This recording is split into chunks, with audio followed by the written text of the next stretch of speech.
Kamu jangan mudah terbelok. Hei umat Islam. Hei orang Kristen. Hei orang Yahudi. Kamu jangan bicara soal kulit. Kamu jangan bicara soal tetek bengek. Soal kiblat itu bukan soal yang prinsip. Sebab kiblat itu artinya menghadap. Itu hanya suatu simbol, suatu lambang untuk menyatukan hati kepada Tuhan.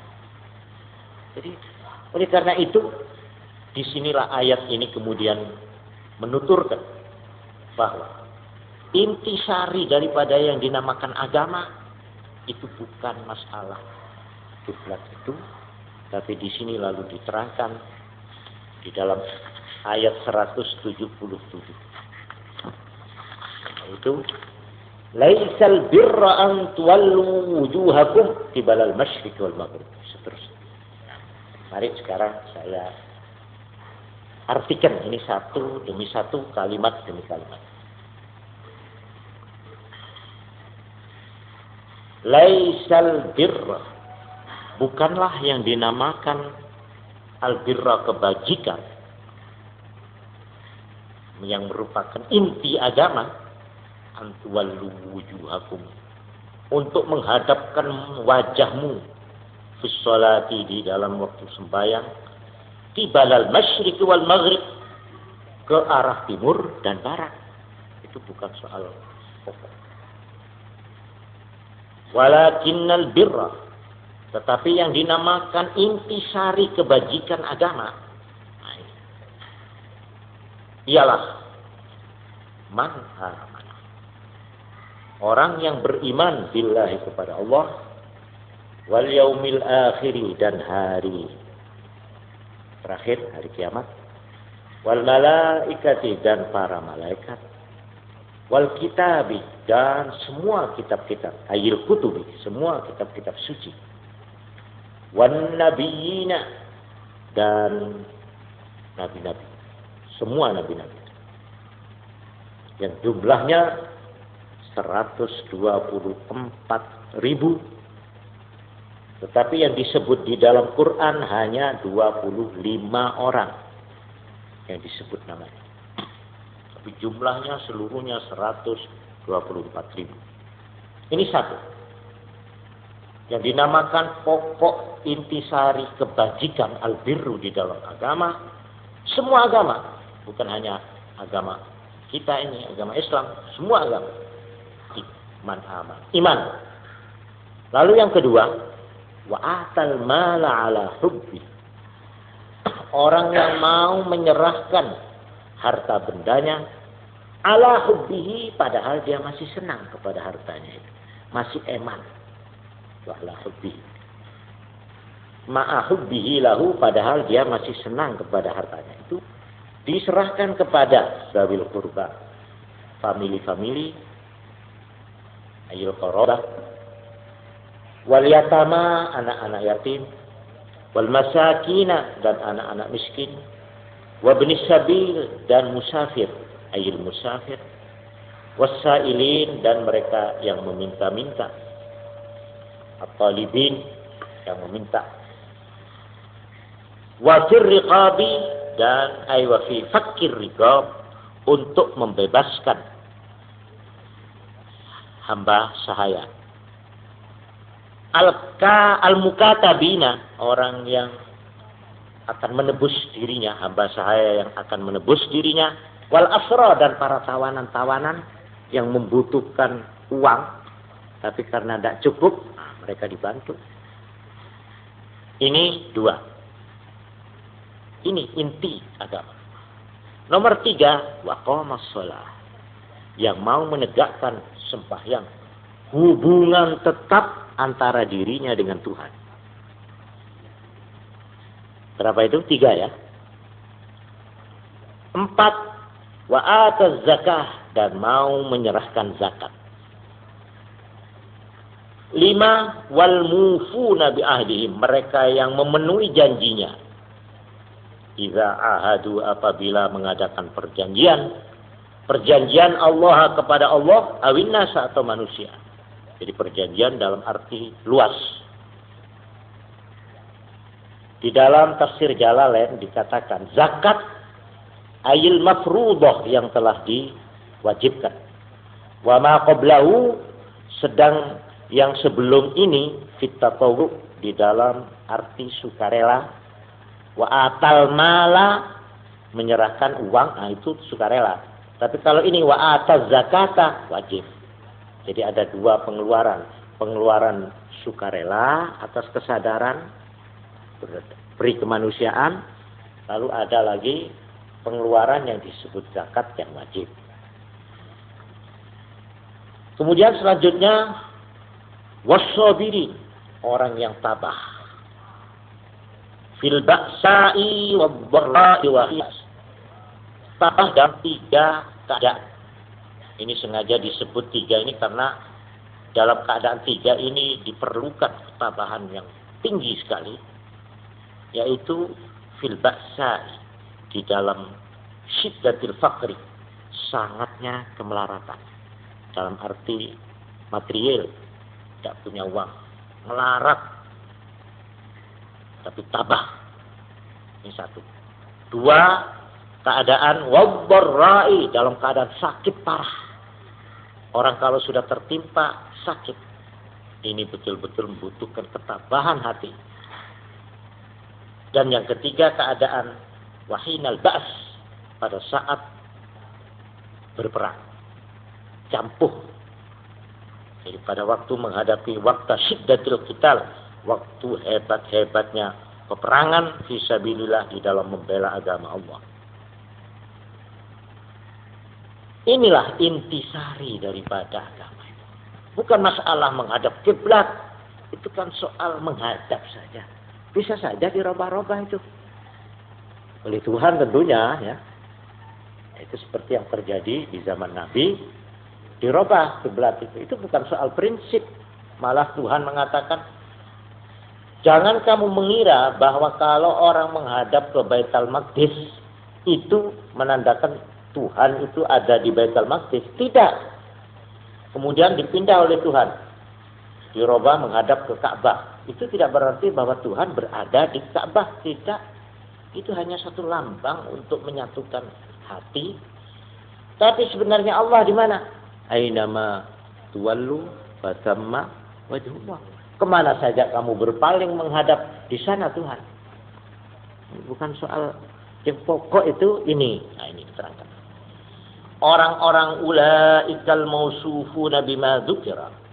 Mereka-mereka yang mempunyai sifat-sifat seperti di atas itulah alladzina shadaqu, yang memang benar-benar shadaqu, bersungguh-sungguh jujur di dalam beragama. Orang yang setia terhadap agama yaitu yang mempunyai sifat-sifat di atas. Benar fi imanihim, di dalam imannya, awiddi'a'il birri, atau di dalam hal mengaku mengaku mempunyai kebajikan agama, sudah memiliki intisari agama. Nah, itu orang yang bersifat seperti tadi itu. Wa ulaika humul muttaqun, dan mereka itu pula lah yang disebut takwa. Muttaqun, orang yang benar-benar takwa kepada Allah. Ini ayat 177 berlaku untuk semua golongan agama. Ya, ditujukan kepada golongan Yahudi yang membuat ribut masalah perubahan kiblat.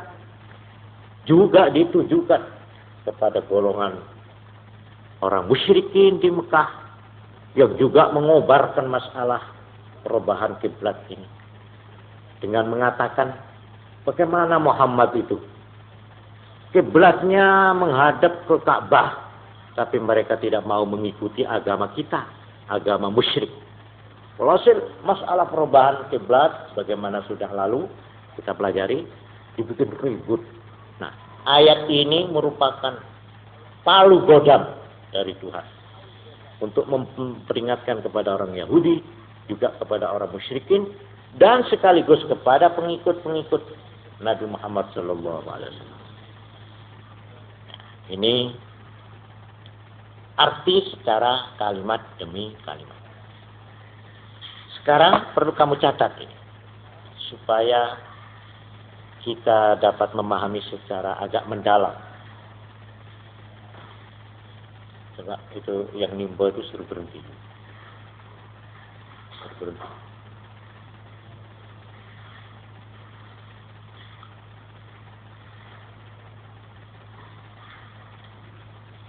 Satu kata yang digunakan di dalam ayat ini yang perlu dikupas, yaitu kata-kata albirru. Kata-kata albirru ini banyak disebut-sebut di dalam Al-Quran.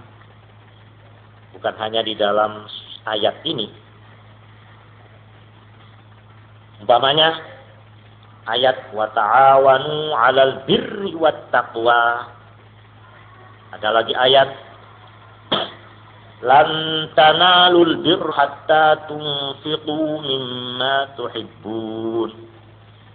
Ada lagi ayat lain, atamuruna an-nasa bil birri wa tansawna anfusakum. Ada lagi disebut dalam ayat yang lain, wa tanajau bil birri wat taqwa. Ini kata-kata albirru di dalam Quran banyak disebut di dalam beberapa ayat dan surat. Malah Tuhan sendiri disebut wal barrur rahim. Bukan saja Tuhan, malaikat pun dinamakan barrun. Kiramim baroroh. Juga dari kata-kata albirru, hamba-hamba Tuhan yang setia, yang takwa disebut innal abrara lafi na'im. Ini abror dari kata-kata albirru.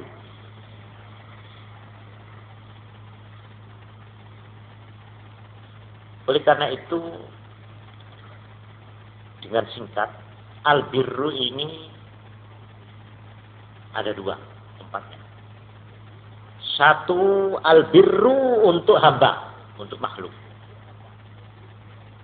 Lalu yang kedua, albirru untuk Tuhan.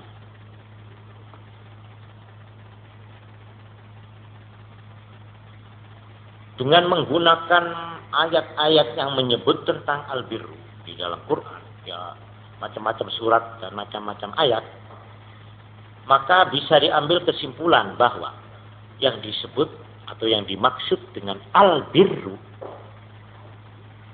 yaitu untuk hamba, adalah merupakan himpunan.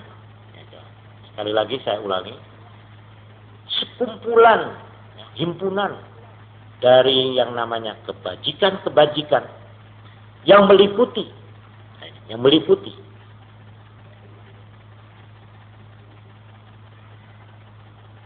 secara rohani atau secara mental, akhlak, ini satu. Juga meliputi yang namanya karya-karya atau perbuatan-perbuatan, amal-amal, ya, kebaktian, amal-amal kebaktian. Jadi kecuali sifat-sifat rohaniah, sifat yang bersifat psikologis, bersifat mental, ya, bersifat akhlak, maka kata-kata albirru juga meliputi perbuatan-perbuatan lahir. Ini yang albirru untuk hamba. Lalu kata-kata albirru untuk Tuhan, artinya was-sawab war-ridha wal mahabbah. Memberi pahala, menyatakan senang dan ridhanya Allah dan cintanya.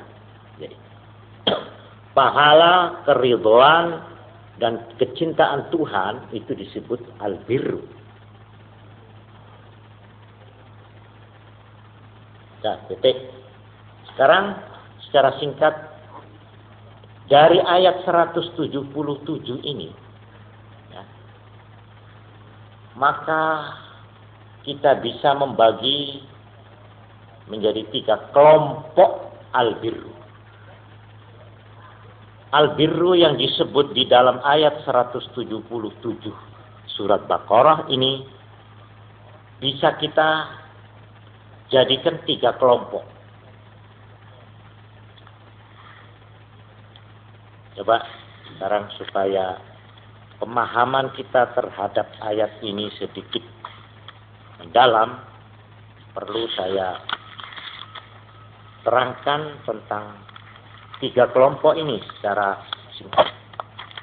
Pertama, albirru fil aqidah. Kedua, albirru fil amal. Dan yang ketiga, albirru fil khuluq atau fil akhlak. Ini semua tersimpul di dalam ayat ini. Ayat 177 dari surat Al-Baqarah. Apa itu yang dimaksud dengan albirru fil aqidah? Di dalam ayat ini dijelaskan 5 unsurnya yang dinamakan kebajikan di dalam kepercayaan atau intisari daripada kepercayaan. Ini di dalam ayat ini dijelaskan ada 5 unsurnya atau pokoknya. Pertama, iman kepada Allah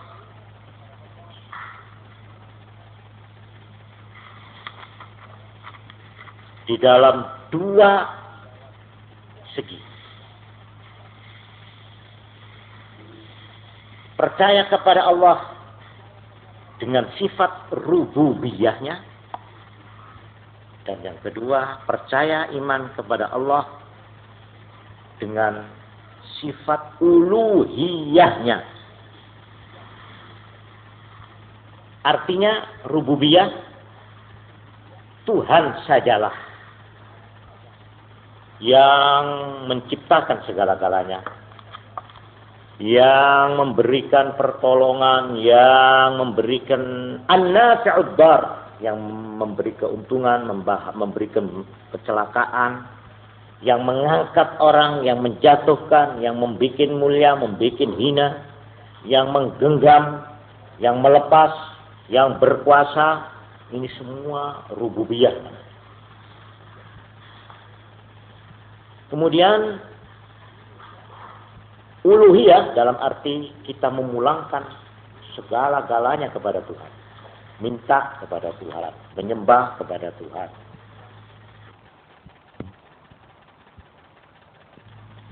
Yang baik dan yang buruk secara teliti dan cermat. Ini pokok yang kedua.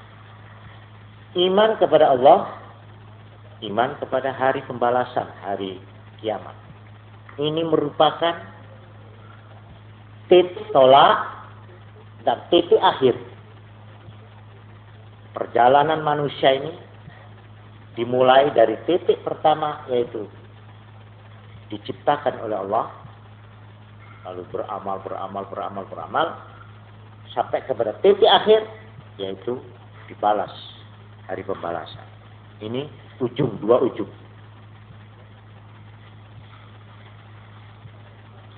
Antara 2 ujung ini ada perantara. Jadi ujung pertama iman kepada Allah, ujung terakhir iman kepada hari pembalasan, hari kiamat. Lalu antara 2 ujung ini ada perantara, yaitu Allah. Di bawahnya Allah ada makhluk yang karena sifat-sifat makhluk ini dia bisa berhubungan langsung dengan Tuhan. Ini yang Tuhan,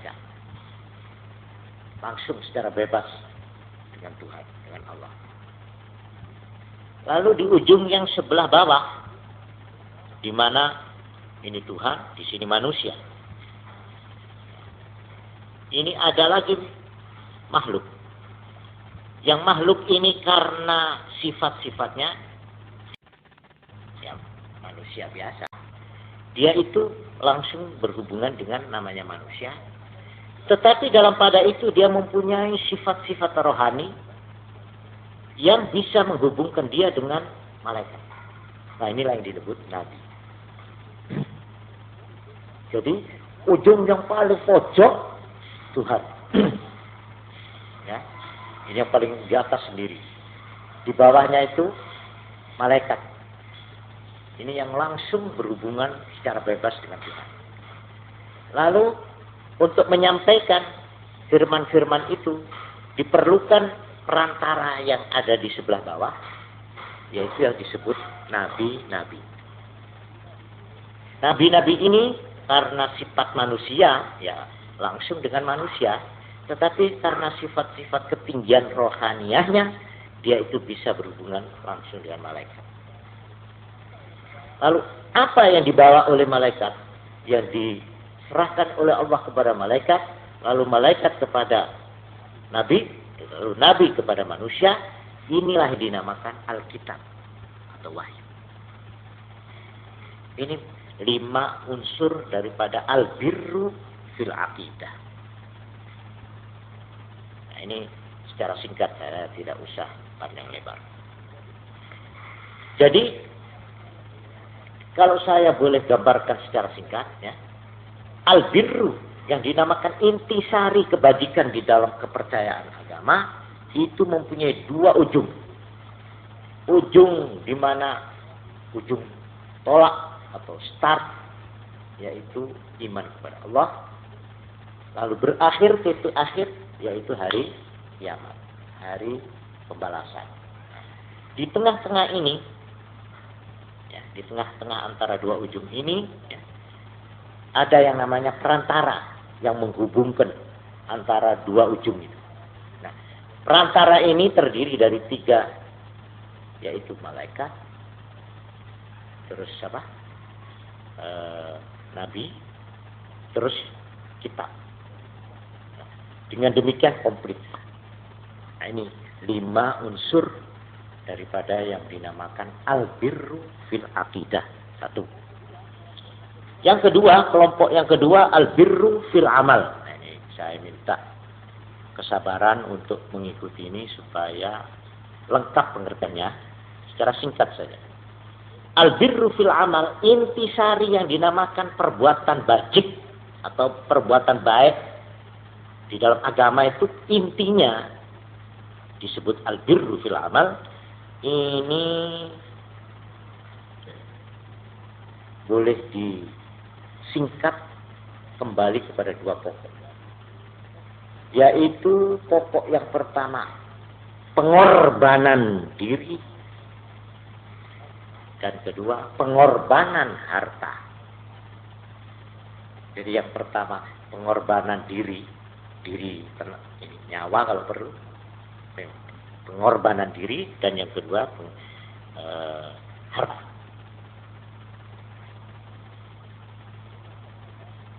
Ini yang pokok.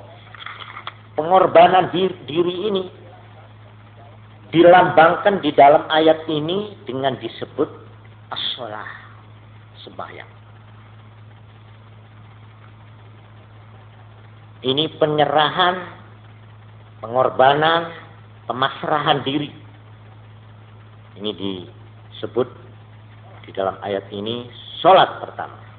Memang sholat itu lambang daripada penyerahan seorang hamba yang mengadakan hubungan permohonan kepada Tuhan.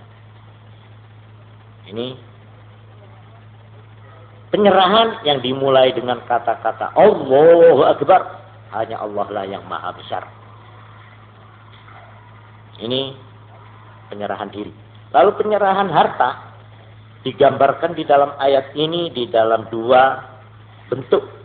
1, wa atal mala ala hubbihi, dan yang kedua wa ataz zakah. Pengorbanan harta secara sukarela berdasar atas kesadaran batin seseorang, dan yang kedua berdasar atas kesetiaan menjunjung tinggi perintah, yaitu kewajiban zakat. Ini pokok daripada al-birru fil amal, di dalam amal. Lalu selanjutnya di situ diterangkan penggunaannya untuk siapa-siapa, itu diterangkan ya untuk keluarga itu. Seterusnya pada Ibnu Sabil, kepada awanan atau hamba sahaya, wafir riqab, dan seterusnya. Ya. Sekarang yang ketiga, ini terakhir. Al-birru fil khuluq. Al-birru fil khuluq atau intisari kebajikan di dalam akhlak. Di dalam ayat ini dipulangkan kepada dua pokok juga. Yaitu pokok pertama, memenuhi kewajiban. Yang di dalam ayat ini dikatakan wal mufuna bi ahdihim idza ahadu. Memenuhi janji apabila mereka sudah mengadakan perjanjian, baik perjanjian itu kepada Tuhan maupun perjanjian dengan manusia. Ya, jadi perjanjian antara hamba dengan Tuhannya, perjanjian antara manusia dengan manusia temannya, atau perjanjian antara negara dan negara, atau perjanjian antara golongan dan golongan, perjanjian antara masyarakat dengan masyarakat yang lain. Ini pertama, ini pokok pertama, menunaikan atau memenuhi kewajiban. Ini satu. Lalu yang kedua, pokok mengatasi dan menghadapi bencana dan rintangan-rintangan dalam hidup dengan mengatasi dengan gagah. Ini yang kedua, pokok yang kedua, menghadapi dan mengatasi. Mengatasi itu artinya mengalahkan, menundukkan rintangan-rintangan yang berupa bencana-bencana, di mana tadi sudah saya terangkan bencana yang paling hebat yaitu 3. Bencana kalau kita itu ditimpa dalam arti material, bencana habis musnah sampai jadi orang melarat. Atau yang kedua, dalam arti sakit sehingga tidak berdaya. Dan yang ketiga, dalam waktu menghadapi peperangan. Yang digunakan dalam ayat ini adalah kata-kata wassobirin, sobar. Ini pokok al-birru fil khuluq yang kedua. Sobar ini jangan diartikan tunduk dan menerima tanpa mengadakan perlawanan, tanpa ada usaha. Itu namanya fatalisme.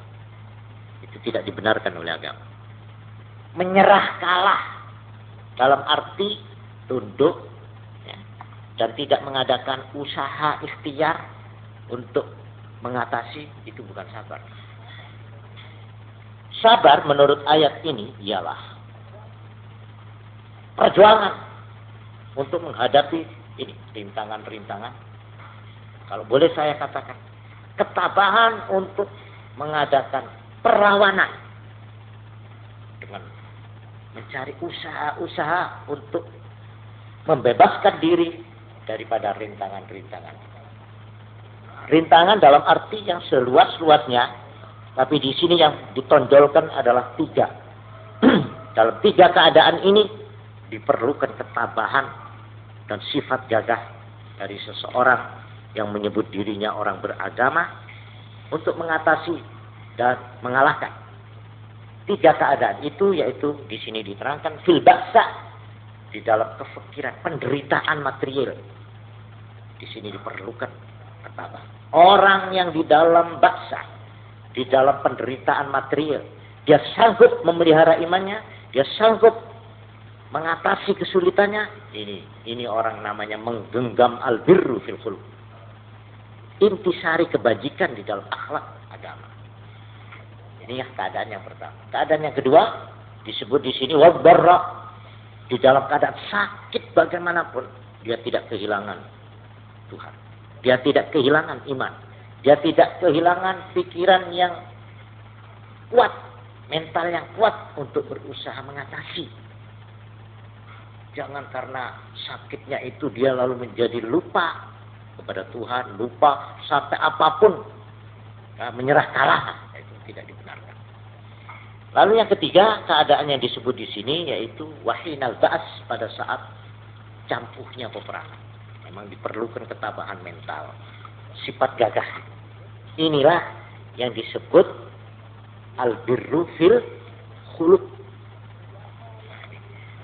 Siapa yang memiliki 3 kelompok ini dan mengamalkan dengan tekun dan setia, yaitu al-birru fil aqidah, kedua al-birru fil amal, dan ketiga al-birru fil khuluq, ulaika alladziina shadaqu. Mereka lah orang yang betul-betul beragama. Yaitu orang yang beragama, yang sodaku, yang jujur dan sungguh-sungguh. Wa ulaika humul muttaqun, dan merekalah yang berhak mengenakan mahkota agama yang disebut takwa. Yaitu mereka itu yang bukan saja imannya, tetapi juga perbuatannya.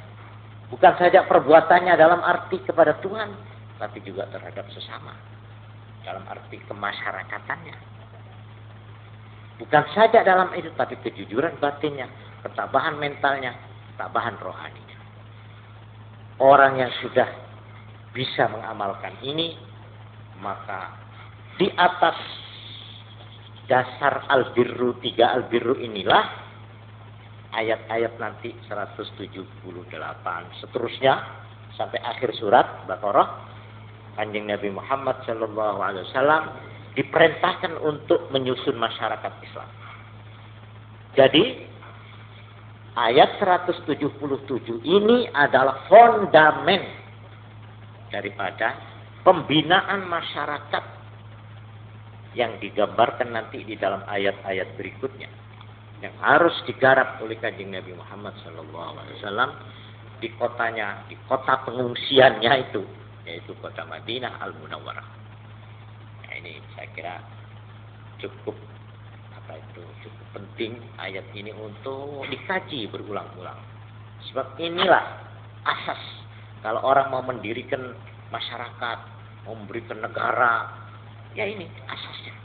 Kalau 3 al-birru ini berhasil ditanam dan dimiliki oleh suatu umat, suatu kelompok, maka masyarakat itu akan berarti ditegakkan di atas dasar fondamen yang kokoh. Ya, kurang lebihnya ya demikian, wallahu a'lam bishawab. Al-Fatihah.